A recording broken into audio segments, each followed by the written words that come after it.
আমরা জানাবো ভৌগোলিক দিক থেকে বেনাপোলের গুরুত্ব রয়েছে অপরিসীম। স্বাধীনতা পরবর্তীতে বেনাপোলের চিত্র গেছে পাল্টিয়ে, লেগেছে যেন আধুনিকতার ছাপ। এর মধ্যে ব্যাপক যানজটের সৃষ্টি হয়েছে বেনাপোলে, দুর্ভোগ পড়ছে পাসপোর্ট যাত্রী সহ দেশ বিদেশ থেকে আসা যাত্রীরা।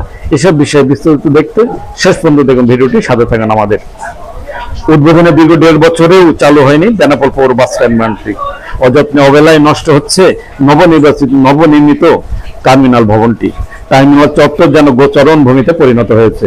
ফলে বন্দর এলাকায় বাড়ছে যানজট, পরিবেশ হচ্ছে কলুষিত, দুর্ভোগ বাড়ছে যাত্রীদের এবং পথচারীরাও পড়ছে চরম দুর্ভোগে। ভোগান্তিতে বাড়ছে বিভিন্ন শ্রেণী পেশার মানুষের। বন্দর পৌর এলাকার যানজট নিরসনে বেনাপোল পৌর কাউসপুকুর এলাকায় 8.5 কোটি টাকা ব্যয় নির্মাণ করা হয় সুদৃশ্য বাস টার্মিনাল। 4 মার্চ 2023 সালে স্বরাষ্ট্রমন্ত্রী আসাদুজ্জামান খান কামাল উদ্বোধন করেন টার্মিনালটি। দেওয়া হয় এছাড়াও, তবে বিশেষ কারণে টার্মিনালে কোনো বাস না যাওয়ায় প্রতিদিন বন্দর এলাকায় বাড়ছে তীব্র যানজট, ঘটছে দুর্ঘটনাও, দুর্ভোগ বাড়ছে যাত্রীদের। চালক, পথচারী এবং ব্যবসায়ীরা এ থেকে পরিত্রাণ চান। কি বলছেন যাত্রী চালকেরা, চলুন শুনবো তাদের কথা। 2 বছর আগে এটা চালু হয়েছে। বেনাপোলের যে অবস্থা, যানজটের জন্য কোনো চলাফেরা যায় না। এখানে উদ্বোধন হয়েছে, এখানে কোনো গাড়ি কেউ রাখেও না, আসেও না। দেখা এটা কি করবেন আপনারা? এই বেনাপোলের বাজারের ভিতরে যে যানজট করে গাড়িতে, তাতে মোটে চলাফেরার বহুত অসুবিধে। 2 ঘন্টা ধরে আপ ডাউন করা লাগে, বসে থাকা লাগে রোদের ভিতরে। তাই এই টার্মিনাল চালু হয়েছে কোন কারণে? কাজের জন্যই তো চালু হয়েছে, সে চালুই তো কোনো দেখছি না কিছু। তাড়াতাড়ি চালু হলে আমাদের দিক থেকে সুবিধে হয়, ভালো হয়। যখন চালু হয়ে গেছে তখন থেকে না আসলে আমাদের খুব সমস্যা, রোদে ঘাটে চলছে। আর অ্যাক্সিডেন্ট হয় বাজারের ভিতরে।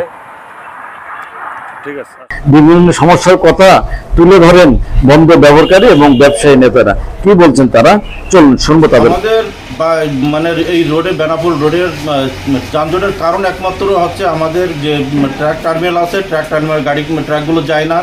বাস টার্মিনাল আছে, বাস টার্মিনালে যায় না। সীমান্ত এলাকায় একটা টার্মিনাল করে রেখেছে পোর্ট, সেই পোর্টের এখানে সংকুলন হয় না। এবং সীমান্ত এলাকা থেকে তুলে নিয়ে যে বাসগুলো যদি আপনার যেখানে বাস টার্মিনাল আছে ওখানে যদি নিয়ে যাইতে হয়ে ভালো হয়, তাহলে যানজট থাকে না। তারপরে আমাদের ট্রাফিকের ব্যবস্থাটাও খুব নাজুক, ট্রাফিক ব্যবস্থাটাও খুব ভালো না। এইগুলো যদি সুরাহা করা যায় এবং ইন্ডিয়ান ট্রাকগুলো যা এক্সপোর্ট হয়, দিনে দিনে যদি ট্রাকগুলো চলে যায়, তাহলে আমাদের যানজটটা মুক্ত আমরা থাকতে পারি। এই ট্রাকগুলো 2 দিন 3 দিন করে পড়ে থাকে, এর কারণটা আমরা বুঝতে পারি না। এসব বিষয়ে বেনাপোল পৌর মেয়র নাসির উদ্দিন জানান, পৌর বাস টার্মিনালটি চালুতে জনপ্রতিনিধি, প্রশাসন, ব্যবসায়ী এবং বিভিন্ন শ্রেণী পেশা সহ নেতৃবৃন্দের সাথে বসা হয়েছে, মিটিং করা হয়েছে এবং সহযোগিতা চাওয়া হয়েছে।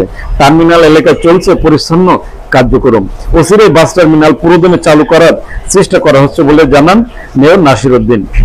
দ্রুত বাস টার্মিনালটা চালু হোক, আর কমুক যানজট এবং ভোগান্তি, এমনকি দাবি এলাকাবাসী সহ সর্বসাধারণের। হ্যাঁ ভিউয়ার্স, আমাদের ভিডিওটি সম্পর্কে মতামত জানাবেন লাইক ও কমেন্টস করে, আর ভালো লাগলে শেয়ার করে অন্যকে দেখার সুযোগ করে দিবেন।